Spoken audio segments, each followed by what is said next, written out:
You know how we do when we have funky music in our ear. We get to writing, ain't no fighting, we just sitting there trying to win. Ooh yeah, la-di-da, we grinding hard. Ooh yeah, we not gonna stop. Yeah, yeah, yeah, yeah, yeah, yeah, yeah, yeah. Too late to turn back now. I got work to do. On a mission, by my business, I'm pushing through. Welcome back, sports fans. Once again, this is Between Classes Sports. And again, I am your host, Nicholas Austin Holiday, flying solo today, as you can see from my left to my right. So I'm going to get into a little bit of this top 25 college football action for you. First, I have Clemson and Louisville. Clemson beats Louisville 20-17 on a Thursday night. Thursday night games are never fun because they usually come on a short week of rest. Imagine playing on Saturday and having to cut your preparation time down by 2 days to play on Thursday night. Coaches don't like it, players don't care for it, and there always seems to be upsets that happen. But you know what? Clemson still pulls out the win. Louisville played tough. Louisville, they're 0-3 right now, so they're struggling. I believe that Louisville is the only 0-3 team in a Power 5 conference right now. So a lot of people are making jokes about them. But, you know, Louisville has a lot of good players. They have a lot of good pieces. You know, I like Josh Harvey-Clemens on the defensive side. Their quarterback seems to switch every week. So we'll see who Petrino decides to go with at quarterback. I believe they have Jackson, Gardner. They have a few different options. So we'll see if they can kind of get things back on track. It would be nice to see them get a win. They came into the ACC to provide some competition and, you know, make the league look better overall. And right now, they're not doing that at all. Their basketball team is, but their football team is making things look like a joke over there. So we'll see if they can get it together. Clemson comes out with the win, like I say. Deshaun Watson, you know, those guys, they look good right now. I know right now they're the favorites to win the ACC. Well, at least the ACC Atlantic, so we'll see how that plays out. Next, we have Florida State and Boston College, which is played on a Friday night. Another night which kind of sucks for football games, for big-time football, but they beat Boston College 14-0. And what was, I guess you could say, more of a very sloppy offensive game, and Florida State exerted their dominance on defense. Boston College didn't even have 200 total yards. Florida State routinely stuffed them, but Florida State really needs to get things together on the offensive end because their defense isn't going to be able to pull out wins like this for them week after week after week. You know, if Boston College, if they would have scored a touchdown, Florida State's backs would have been against the ropes. So Everett Golson, Florida State has explosive offensive players. Everett Golson, Dalvin Cook, one of the top running backs in the nation. So they really need to get things on track on the offensive end. But you know what? If their defense keeps playing like they did, they'll keep them in some games. But the offense is going to need to step it up in the long run because you can't rely on your defense every single game to pull out the win for you. Next we have Missouri, 22 in the nation, who beats Connecticut 9-6. 9-6 exactly. I'm not really sure how that plays out. You know, beating Connecticut by 3 points, but you know, I'm not going to go with Connecticut being a contender. I'm going to go more with Missouri just not being that good. But they pulled out a win. I think if it was any other team that was a little bit better than Connecticut, they would have beat Missouri by a couple of touchdowns. So we'll see what happens there. Missouri coming out the SEC East. Everybody thinks the SEC is the greatest conference on earth, but the SEC East is not good, and it hasn't been. It was horrible last year. So we'll see how things play out with that, but I definitely say look for some losses for Missouri down the line. Right now they're undefeated, but that definitely won't last. Next we have Texas A&M and Nevada. Texas A&M wins 44-27. Texas A&M looks really good. I wasn't expecting them to look that good this year. New defensive coordinator coming in from LSU, and I wasn't expecting them to be as good as they are, but right now they're looking really, really good. They're looking good on offense and defense. You know, they're spreading the ball around. Sumlin looks like he has those guys playing. And one of the things that Texas A&M struggled with a lot for the last couple of years was their defense not being really good. But right now, it looks like they're getting things on track. So I'm really interested to see what Texas A&M will do down the line if their defense keeps growing at the way they're currently growing. Next, we have Oklahoma and Tulsa. Oklahoma wins the game 52-38. A lot of people are kind of touting Oklahoma as a team that can be in the playoffs at the end of the year. We'll see. I mean, they beat Tulsa. Tulsa put up a lot of points on their defense. But, sometimes these teams can score points in garbage time when teams put their second and third string in to get these guys experience. So we'll see how Oklahoma keeps growing over the season. I like P. Ryan, running back for Oklahoma. I think he's really good. He has a really diverse skill set. So we'll see how things play out for him. But, you can definitely look for Oklahoma to make some noise. I mean, it's not like the Big 12 is offering tons of resistance. So I think they really have a chance. We'll see. They still have TCU in that division, and so they have some strong teams also in the Big 12. So we'll see how things plays out for Oklahoma down the line. Next, we have Michigan State and Air Force. Michigan State, a top 5 team, they beat Air Force 35-21. Michigan State looks really good. I think that's going to be the team that can give Ohio State a run in the Big Ten this year because, let's be honest, Ohio State is the king of the Big Ten right now.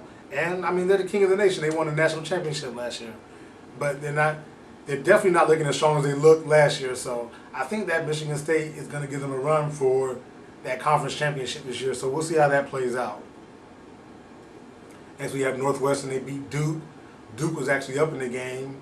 Northwestern wins 19-10. I thought Duke actually had a chance to pull it out. Duke has been a really strong program lately. They got some good recruits in there. They're really well coached, but they lost the game. No shame. Northwestern was ranked 23rd. They had a chance to win, but they didn't. There's always next week. We have Oregon and Georgia State. Oregon wins 61-28. It's expected. Oregon came out, they handled business, they blew them out. We all know that Oregon can put up a ton of points in a short amount of time, so no surprise there with that game. Next we have Auburn and LSU in a big SEC West showdown. Well, it was supposed to be big until LSU and Leonard Fournette ran all over Auburn. I'm not really sure if Auburn has a defense on the field this year. It hasn't looked like it so far. And if you watched any of the game and you saw Fournette run for 228 yards and 3 touchdowns, he ran all over them. Auburn defenders were bouncing off of him left and right. Clearly, either Auburn's defense is not all they were hyped up to be, or Leonard Fournette is a robot. And I'm going to go with a little bit of both because Leonard Fournette, to be that big, that fast, and that strong is really, really, really rare. And I think he's going to be the next in the line of running backs that come out and go in the first round. So, congratulations to LSU. They still have some subpar quarterback play, but you know what? If they can lean on that running game the way they did, they're going to beat a lot of teams this season. Next, we have Ohio State and Northern Illinois. Ohio State wins 20-13. That's what I was saying about Ohio State earlier. They don't look good. They've been barely beating teams that they should be blowing out. After the first game of the season when they played Virginia Tech and put up a ton of points, everybody kind of thought, well, this is the Ohio State game. This is the Ohio State that we expected. But Cardale Jones got benched in that game by Urban Meyer. That's how bad he played. And they had to bring in Barrett Jones. So we're going to see what Ohio State does. They're just, a lot of people think just because you're returning a lot of players means you're the favorite to win. But there's every single team, every single year is different. So just because you had a team that was that hungry last year and blowing people out doesn't mean it's the same this year. And clearly it's not. With the struggles in Northern Illinois, and I know they struggled with Hawaii for a little bit. They struggled last week. So let's see if Ohio State can get it back on track. Urban Meyer is one of the top coaches in college football, top 2, So, him and Nick Saban up there in the top, 1 and 2. So we'll see how they can kind of get things on track. But I think they will. They have a high-power offense. And with Urban Meyer, kind of behind the scenes on everything, I think they'll get things back on track. Wisconsin beats Troy 28-3. Nothing to talk about there. It was expected. Troy hasn't been that strong, so Wisconsin was expected to win that game. Oklahoma State, they beat Texas San Antonio 69-14. I've heard of San Antonio. I've heard of the Spurs, but I've never heard of Texas San Antonio football or college. So That's not surprising. Oklahoma State did what they needed to do. They were probably favored by 4, 5, 6 touchdowns, and I'm sure they covered. So good job to Oklahoma State. A big matchup was Georgia Tech and Notre Dame. Notre Dame actually wins 30-22. Georgia Tech was actually favored to win that game. Georgia Tech was looking really, really strong, especially coming off of last year. And Georgia Tech was blowing teams out this year. You know, that triple option is a funky offense, but it's hard to stop. And Georgia Tech was really running it up on teams. So a lot of people expected them to win. As we all know, Malik Zaire for Notre Dame got knocked out of their previous game, so he wasn't even playing this game. So they had a new starter, and they still win in impressive fashion. So, you know, I definitely give Brian Kelly and Notre Dame props for winning this big game. South Carolina and Georgia. Georgia went 52-20. South Carolina is not good. They need to fire their coach. They need a new coach, and the old ball coach Steve Spurrier, he's not cutting it anymore. It's just, you can tell, you can see the decline. Georgia was expected to win. Georgia's actually a team that's expected to contend in the SEC championship, so they did what they had to do. They came out and they blew them out in impressive fashion and ran all over them. Nick Chubb, Sonny Michel, they handled their business, so good job to Georgia. TCU beats SMU 56-37. You know, SMU, Chad Morris as their new head coach. They're going to put some points up on the board. But you know what, TCU, good job to come out and win. You know, TCU doesn't have the strongest defense, but their offense can make up for a lot of their mistakes. So good job to TCU with the win. Next we have Stanford. Now, this is a big upset. Stanford beats USC 41-31. Everybody expected USC to come out rolling, especially after Stanford lost to Northwestern earlier in the season. But Stanford, they're not laying down. They came out, they did what they had to do, and they won by 10 points. So that's a really, really, really big surprise, especially out there in the Pac-12 where people had USC possibly winning it. So that's a really big win by Stanford, so good job to Stanford. Next we have BYU losing to UCLA 23-24. UCLA was the favorite to win. As we all know, BYU has Tanner Mangum at quarterback after their starting quarterback is out for the season. So, you know, well done by BYU to stay in the game.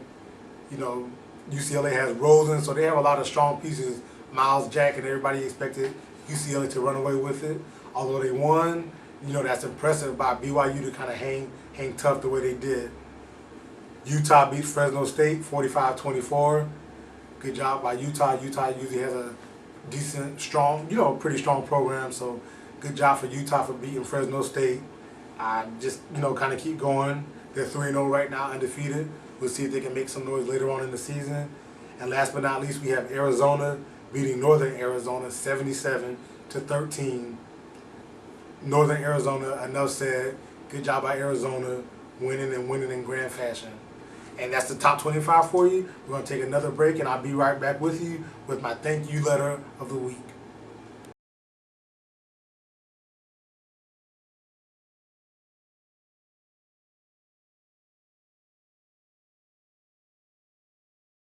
You know how we do when we have funky music in our ear. We get to writing, ain't no fighting, we just in there trying to win. Ooh yeah, la-di-da, we grinding hard. Ooh yeah, we not gonna stop. Yeah, yeah, yeah, yeah, yeah, yeah, yeah, yeah. Too late to turn back now. I got work to do. On a mission, by my business, I'm pushing through, no slacking. Make it happen, we grinding hard, we grinding hard.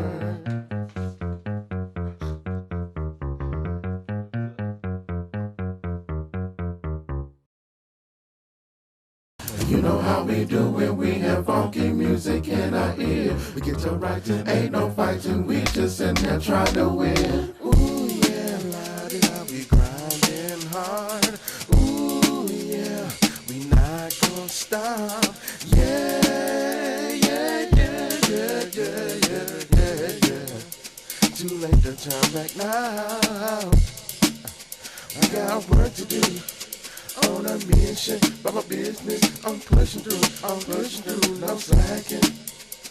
Make it happen, we grinding hard, we grinding hard.